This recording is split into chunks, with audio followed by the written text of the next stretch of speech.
हरे कृष्णा। आप सभी का स्वागत है मेरे कृष्णा डिवोशन यूट्यूब चैनल पर। आज के वीडियो में हम तुलसी महारानी को सर्दियों में किस प्रकार से बचाएं, इसकी पूर्ण जानकारी लेंगे। सर्दियों की शुरुआत हो चुकी है।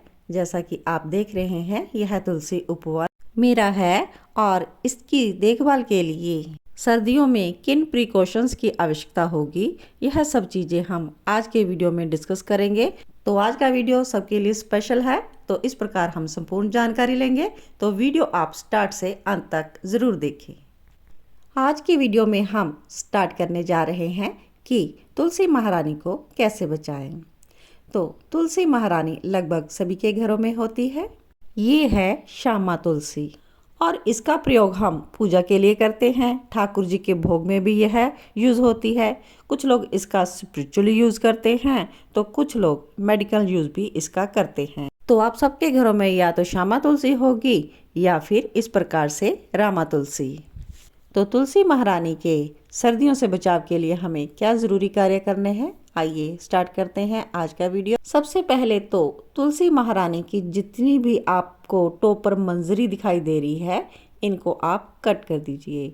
अगर तुलसी महारानी की मंजरी हार्ड हो चुकी है तो इनको छोटी सी कैंची के द्वारा आप कट कर दें, और अगर बिल्कुल कोमल दल हैं तो आप उसको अंगुली और अंगूठे की मदद से भी हटा सकते हैं। तो जितनी भी टॉप पॉइंट पर मंजरियां हैं, क्योंकि इसके बाद तुलसी का जो पौधा है ग्रोथ नहीं कर पाता, तो इनको आप हटा दें। जितनी भी तुलसी के प्लांट पर मंजरियां आ चुकी हैं, मैं इन सबको हटा दूंगी। और कुछ मंजरियां बीज के लिए अगर आप रखना चाहते हैं तो उनको सूखी हुई मंजरियों को आप कलेक्ट कर लीजिए, तो ये तुलसी के बीज कलेक्ट हो जाएंगे। दूसरा जो कार्य आपको करना है यह है तुलसी की सूखी हुई ब्रांचेस को हटा देना। आप तुलसी के नीचे की ओर देखेंगे तो आपको तुलसी की सूखी हुई काफ़ी ब्रांचेस नज़र आएंगी।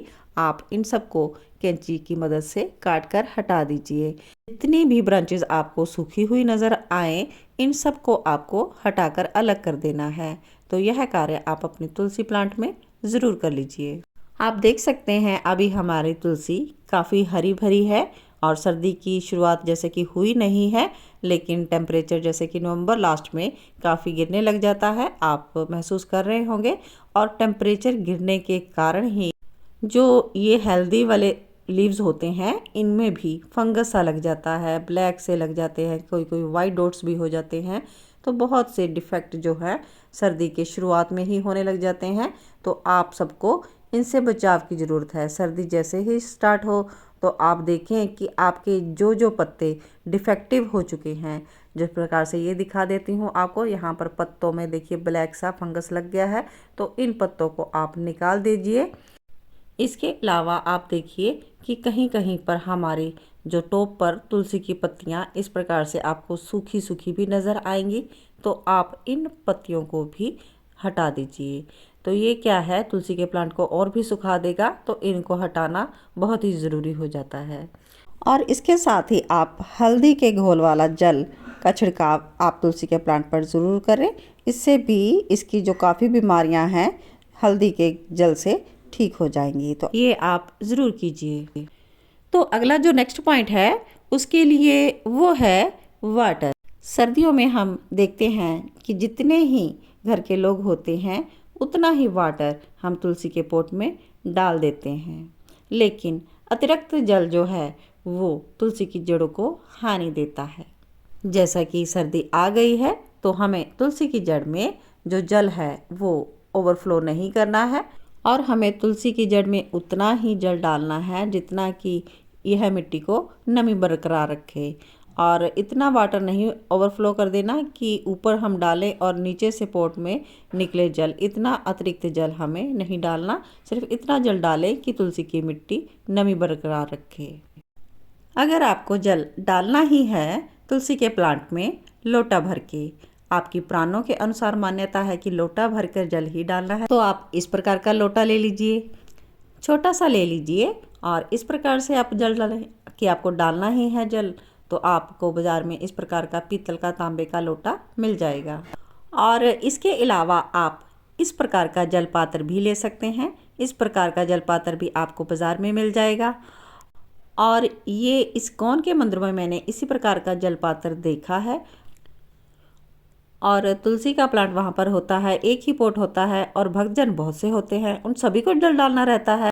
तो अगर वो सभी लोटा लोटा भरकर जल डालेंगे तो तुलसी का जड़ तो खराब ही हो जाएगा। तो उनको जो जल डालना रहता है वो इस प्रकार से लेते हैं और तुलसी के मूल भाग में अर्पण कर देते हैं। तो इस प्रकार से आप तुलसी को जल अर्पण कर सकते हैं। इससे तुलसी का प्लांट खराब भी नहीं होगा और आपकी आस्था भी बनी रहेगी और तुलसी का प्लांट सर्दियों में भी हरा भरा रहेगा। और नेक्स्ट स्टेप भी जो है वो हमारा बहुत ही महत्वपूर्ण है। सर्दियों में बचाने के लिए प्लांट को, सर्दियों में मुख्य कारण है वो है धुंध। तो धुंध से आपको प्लांट को ज़रूर बचाना है। और अगर आपका एक ही प्लांट है तो आप इसको, एक ट्रांसपेरेंट सा पॉलीथीन आता है, आप उसके द्वारा इसको रात को ढक दें और सुबह को आप उसको हटा दें ताकि सनलाइट इसको मिल सके और आपका तुलसी का प्लांट सर्दी में बच जाए।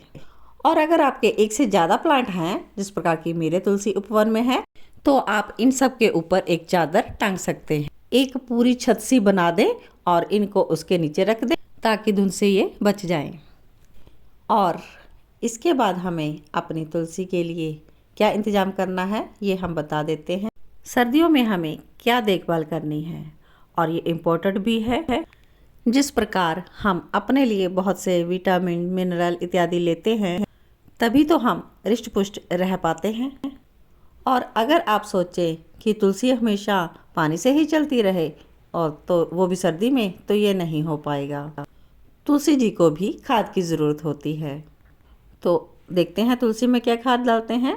तुलसी के लिए हमें इस प्रकार की गोबर की खाद की ज़रूरत होगी। गोबर का कंडा, गोबर का उपला भी इसे कहते हैं, और ये आपको आसानी से उपलब्ध भी हो जाएगा। ये सर्दियों में तुलसी के प्लांट के लिए बहुत ही ज़रूरी रहेगी। तो गोबर के कंडे को हमें इस प्रकार से थोड़ा कूटकर थोड़ा चूरा बना लेना है। और इसका प्रयोग हम किस प्रकार से करेंगे आइए मैं आपको दिखा देती हूँ। तुलसी के प्लांट को हम थोड़ा थोड़ा रंबे की मदद से थोड़ा थोड़ा हम कोड़ाई कर लेंगे, इतना कि इसमें हम गोबर की खाद डाल सकें। तो सब तरफ से मैंने थोड़ा थोड़ा इसको, मिट्टी को हिला दिया है। तो इस प्रकार से अगर आप कर लेंगे तो बहुत ही उत्तम होगा। इसमें हवा भी जा सकती है। और इसमें आप जो आपने गोबर का चूरा बनाया हुआ है इसको आप डाल दें। 2-3 भरकर आप मुट्ठी इसमें डाल सकते हैं। और गोबर की खाद है तो ये इसके लिए नुकसान कुछ भी नहीं देगी और इसको फ़ायदा ही फ़ायदा देगी। तो इस प्रकार आप डाल दें और इसको हल्का हल्का मिट्टी में थोड़ा सा ढक दें। और इसके बाद आप तुलसी के पॉट में जल दे दें। जब भी आप तुलसी के पॉट में जल दें तो इतना ही जल दें कि ये नीचे से निकले ना, तो थोड़ा ही जल दें ताकि गोबर की खाद के जितने भी पौष्टिक तत्व हैं सभी प्लांट को मिल सके। अगर आप ज़्यादा जल देंगे तो वो तो गमले के नीचे से होता हुआ निकल जाएगा और सभी पौष्टिक तत्व भी निकल जाएंगे। तो आप जल की मात्रा कम रखें जिससे कि आपका प्लांट बिल्कुल स्वस्थ हो सके। जितने भी आपके पास तुलसी के पॉट हैं उन सभी में यही वाली प्रक्रिया आप दोहराएं। तुलसी के गमले की जड़ों में थोड़ी थोड़ी मिट्टी को हिला दें और उनमें 2-3 मुट्ठी आप गोबर की खाद डाल दें और उनको ढक दें और जल एकदम कम मात्रा में दें ताकि सभी पौष्टिक तत्व गमले में ही रह सकें। तो इस प्रकार से सर्दियों में अगर आप शुरुआत में ही इस प्रकार की देखभाल कर लेंगे तो सारी सर्दी में आपका तुलसी का प्लांट मरेगा नहीं और उसको किसी भी प्रकार से ठंड से वो सूखेगा नहीं और वो हरा भरा हृष्ट पुष्ट रहेगा। तो आशा करती हूँ आज का वीडियो आपको बहुत ही पसंद आया होगा और इससे आपको बहुत ही महत्वपूर्ण यूज़फुल जानकारी मिली होगी और आप इसका पूरा भरपूर लाभ उठाएंगे और सर्दी स्टार्ट होने से पहले अपने तुलसी प्लांट के लिए ज़रूरी कार्य ज़रूर कर लेंगे।